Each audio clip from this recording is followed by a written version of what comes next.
टुनटुनी की शादी बंटी से होती है और टुनटुनी बहुत खुश होती है और खुशी खुशी विदा करके जा रही होती है और मन ही मन में सोच रही होती है कि मेरी शादी तो इतने अच्छे घर में हुई है, मैं तो खूब खाऊंगी और पहनूंगी। और इस बंटी का परिवार छोटा होता है, माँ और उसकी बहन होती है और बहन की शादी हो जाती है और कुछ दिन अच्छे गुजरते हैं और एक दिन बंटी की नौकरी चली जाती है और सारे घर वाले परेशान होते हैं। माँ जी बंटी को तसल्ली देती है और कहती है कि जल्द तुम्हें दूसरी नौकरी मिल जाएगी। बंटी सुबह सुबह नौकरी की तलाश में घर से निकल पड़ता है और यहाँ वहाँ नौकरी ढूंढता है, लेकिन उसे कोई नौकरी नहीं मिलती और वो बहुत ही परेशान होता है। परेशान होकर घर आता है। घर में पैसे खत्म हो जाते हैं और राशन भी खत्म हो जाता है, लेकिन घर की जरूरियात बढ़ती रहती है। टूनी चिड़िया एक दिन अंडा देती है।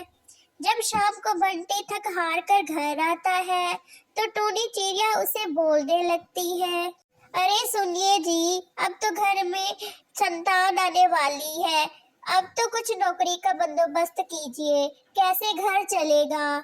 मैं तो भूखी रह लूंगी, लेकिन मैं अपने बच्चे को भूखा नहीं मारने दूंगी। बंटी कहता है, मैं भी क्या करूं, सुबह से नौकरी की तलाश में निकलता हूं और कोई भी नौकरी हाथ नहीं आती, इसमें मेरा क्या कसूर है?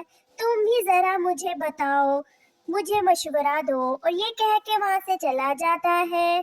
कुछ दिनों के बाद अंडे से छोटी नन्ही चिड़िया निकलती है और माँ जी भी बंटी से कहती है, देखो बंटी, अब तो अंडे से संतान आ गई है, तुम कहीं डूब के मर जाओ, अब तो नौकरी का कुछ ना कुछ करो, मैं अब कहाँ से बच्चों को खिलाऊंगी? तुम्हारे घर में एक बीवी भी है और बच्ची भी है, थोड़ा सा बच्ची का भी ख्याल कर लो। हाँ माँ, मैं भी क्या करूँ, दिन रात मैं मेहनत करता हूँ, यहाँ वहाँ नौकरी ढूंढता हूँ। ये कह के वो चला जाता है और क्या अकेले में फूट फूट के रोने लगता है। हाय, मैं क्या करूँ, मेरी बच्ची भी मेरे घर में आ गई है, मैं अब कहाँ से नौकरी तलाश करके। और उसके उसी पास ही नदी मिलती है और वो सोचता है कि मैं नदी में कूद के अपनी जान देता हूँ, इससे सारा मामला ही सुलझ जाएगा। और वो ऐसा ही करता है, नदी के करीब चला जाता है और वो बिल्कुल भी नहीं सोचता और नदी में कूद जाता है और कूद के अपनी जान दे देता है। जब घर वालों को पता लगता है तो वो फूट फूट के रोने लगती है और ऐसे घर में राशन खत्म हो जाता है तो माँ जी अपना घर बेच देती है।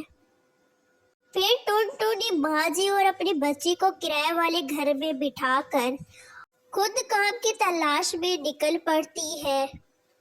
यहाँ वहाँ भटकती रहती है और उसे एक पुराना दोस्त मिल जाता है। पुराने दोस्त से बातें करती है।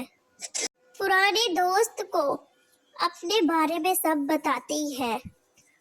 अरे टुनटुनी, ये तुमने कैसी हालत बना रखी है, शादी से पहले तो तुम ऐसी बिल्कुल भी नहीं थी, जरा आईने में अपना चेहरा तो देखो, तुम ऐसी बिल्कुल भी नहीं थी।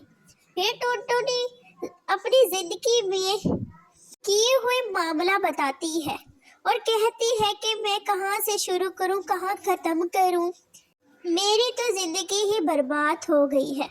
मेरी शादी को 3 महीने हुए और मेरा पति मर गया, अब मैं यहाँ वहाँ काम की तलाश में भटक रही हूँ। उसका दोस्त उसे बताता है कि मेरी सब्जी का कारोबार है, चलो मैं तुम्हें कुछ सब्जियां दे देता हूँ, तुम वो बेचना।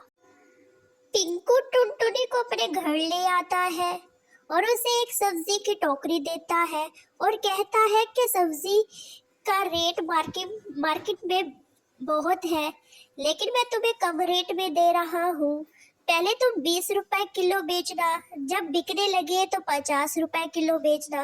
ये कह के टुनटुनी उसका धन्यवाद करती है। धन्यवाद करके टुनटुनी अब सब्जी की टोकरी लेकर वहां से चली जाती है। टुनटुनी यहाँ वहाँ जाकर सब्जी बेचती है और खूब बिक्री होती है और देखते ही देखते अपना घर ले लेती है और हंसी खुशी अपने परिवार के साथ रहने लगती है।